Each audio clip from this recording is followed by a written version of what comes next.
So my garden is a new work in progress. Some of you know, some of you don't. In the past 4 years, I've had a community garden out here on Holly Creek Road, and Mary was very instrumental in helping us the first few years, kind of getting started, working with people, getting ideas, and it was really a labor of love. And this year, just due to some inactivity in the garden, I decided that I was going to move the garden per se over to my house. So this is actually in my yard, and you're looking at let's see, I've got 6 beds that are 8 by 2, and then I have 3 beds that are 6 by 4. So quite a bit of ground space, and you're looking at the whole thing just from a view from the road down. And right now, I mostly have cold crops in because we've not really had a chance to plant a whole lot of warm stuff. So we got, as you can see, peas, which are still blooming, starting to produce. And my hope here is as soon as the peas are done, I'm going to put some beans. And as you notice, I've got some trellis ready to go in, cattle panels I'm going to use back here.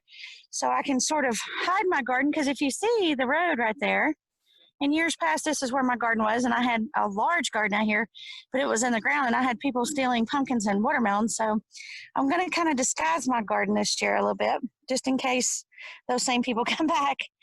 So I've got, lettuce and kale, and I'm growing some pink dandelions. There's only a couple coming up, so I'm hoping I'll get some that'll bloom and I can use them. Another kind of lettuce, I've got a lot of kale and mustard greens. And there's radishes back here. I'm going to leave those in probably all summer just so they can kind of help with pests. I'm a big believer. I have to admit, when I first heard that would help, I was like, sure, it'll help. But it did. We planted our cucumbers with the radishes, and it kept all the bugs away. I've got some beautiful Scarlet Kale. I don't think you can see it there. Tasty, too, and it's pretty. It kind of gives a nice color to the rest of the garden. And again, more cold stuff, just going to kind of show you how it's looking. Some of it's just coming up really well now. I've got some species that are warm climate, kind of like what we did in a soup kitchen. Got the green Callaloo Amaranth. Never growed it before, kind of new for me. This winter when I had surgery, I was able to read a lot about stuff, so I thought I'd try some different things. Some Orac, some Aurora Mix Orac. It's also hot weather. And if it gets too bad, I can put some covers over this with the canvas. That's my plan. But it's starting to get some really nice veggies going. I made a salad this weekend. I was so excited because my nephew was here from Chicago and made some salads. I've got some walking onions mixed in with some beets and some other Weathersfield onions here growing. I actually need to thin them out. Didn't realize how many I had sowed. Got some lettuce, little bitty lettuce underneath the shade here. I'm going to use the shade to keep my lettuce going when it starts to get warm. And here are some Brussels sprouts, some cauliflower, and some cabbage that were sowed in little tiny pots, and I just recently put them out here. On the back side here, I've got rattlesnake beans and some lettuce alongside of them. They're starting to come up. I'm sorry, I said rattlesnake beans. That's not rattlesnake beans. That's succotash beans. They have a pretty color, and the beans themselves are really pretty. So I'm excited. I've never grown them before. Got some tomatoes here. I did get a couple of my varieties that are not heirloom. Well, they are supposedly heirloom, but they were grown in a greenhouse, so Mr. Stripey. I've got little bitty ones now. Soon be ready to put in the garden, but they are by seed, and they're not big enough to come out here yet. And then I've got the Job's Tears, which I bought from the plant sale in here just for trying something fun, something new. This is really an experimental garden this year. Like I said, I totally went off the normal for me. Because normally I'll take you over to the community garden, because the funny thing about the community garden is after I decided I wasn't going to have the community garden, guess what? People from the community that never were involved before decided they wanted to have a community garden. So now I am in process, and I'll just show you what we got. It's a little bit smaller than usual, but do have the community garden going again this year with a couple families. I couldn't stand it, Melody. I'm a crop girl by Rose, so I do have some crops out here. Right now, I've got coming up as pumpkins. A lot of the space you're looking at, I don't know how well you can see it. I apologize if the color's bad or the sun is kind of making it rough. I'm making a pumpkin patch out here, and it's mostly just going to be for the pumpkins. I planted 6 seeds, and it said to only pick 1 or 2. only one came up of the Big Max pumpkins. So I've been babying it. It's not out here yet, but when it gets out here, it's going to have like a huge spot because it has to have lots of room to grow. And I just want to try it this year and see how big I can get it to grow. And then I've got a few more pumpkins that are just now coming up, some white ones, because white seems to be the new in. I kind of like the white pumpkins. And then I've got some kale. I got some walking stick kale to try to see if it really will get that big. And some 1,000-head kale, which the leaves, I'll show you the package, but the leaves are supposed to get like as big as around as your body. So I'm excited to see. I'll show you that picture. Excited to see if I can grow it. Like I said, this year is an experimental year for me. And here's the kale walking stick. I don't think mine will get quite that big, but I'd like to try it. I'm going to walk you over to the other garden, but as we're walking, I'm going to tell you something that I'm particularly excited about. I finally became a certified wildlife habitat. Took me a while to be able to get that because I had to go to all organic things. I couldn't be using any kind of sprays, any kind of, in other words, just be really kind to the animals. And sometimes that's hard. But now I've noticed since I went to all natural, we have all kinds. We have, of course, the famous raccoon, which is a state animal. There's a nice arbor that my son-in-law and me built. My only one grape. And now here is my former flower bed, now turned blackberry bed.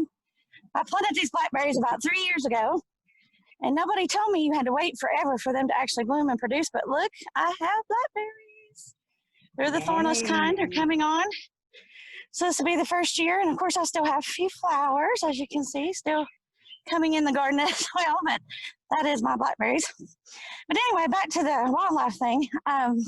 We've got all kinds of deer, lots of frogs now that come. I've got a couple of water puddles, different places. My plan is... Oops, lost you. Ruh-roh. Lori. Am I still there? Yeah, now you're back. Okay, I'm back. Mhm. Sorry about that. We're coming up on the community garden. I have to cross the road. Hopefully nobody's coming. And unfortunately, my neighbors are back here riding motorcycles, but hopefully you'll be able to see the garden. We have the herb bed that we started 4 years ago. And this year, I actually did it a little bit and cleaned some things out so we have a wide variety. And my next project on this, Melody, you helped me a lot with this. When you did your talk on the herbs, I'm going to do a little blurb from each herb to discuss what they do and how you actually can utilize them in your everyday cooking and or medicine, or not necessarily medicine, but therapeutic ways to use them. So we have, I think there's 18 herbs in there now, and there's about 5 more that I get to plant as soon as planting gets going again. This is the garden. I don't know how well you can see it. It extends back to the big pole sticking out of the ground. And right now the neighbors have tomatoes and beans, about 4 kinds of beans, corn, cucumbers, and peppers. So I'm going to be mostly helping just by helping out, consulting, teaching the kids because they've never done a garden. The parents haven't done too much of a garden. So good news is I'll have lots of compost for next year because the same neighbor is bringing me compost and we're putting it on the back side of the garden, which needs to be worked on because it's a little poor back there in places. And we had gardening there last year, but this year it's going to be just fallow and working on getting stronger for the next years. And still got some strawberries. Mary, you remember we planted these and everybody was upset because we couldn't eat them? Well, here they are. They're actually producing this year. Produced well last year. This year they're producing even better. They're almost gone now, but we still have a few blooming. And then my elderberry. Okay, yeah. go ahead. Yeah, that's the ones that everybody got upset because we had to pick them off. So we got an elderberry that's now almost as tall as me. Not quite. It's almost there. And it's blooming this year. So hopefully we'll have some elderberry as well. And just a view of the garden, it's really super muddy now with all the rain. But I'm excited that the garden is being utilized at least by some neighbors and hopefully teach some kids because they've got 3 little children. And they're excited about it. So far they've been out working. So off to a good start. That looks good. And this is my flower bed, the last thing I want to talk about, and I'll be done. It's looking a little puny now, but I did weed it over the weekend and didn't remove all my weeds as they're laying here. But these flowers are in memory of Jean, and Mary knew Jean. Jean was Yeah, my I did. neighbor that lived here, and she passed away suddenly December 2018, or actually, yes, Jim's no, a great November woman. 2018, sorry. Yeah, she worked in the garden tirelessly every day. So last year was really hard with because I didn't have Jean. But she loved flowers, and so we planted that together, and I added some more because she absolutely loved them. So that's in memory of her. So we'll keep that memory going. And it'll be a lot better when you come back in maybe a month or 2 months and look at it again. Hopefully we'll have some things to eat as well as show.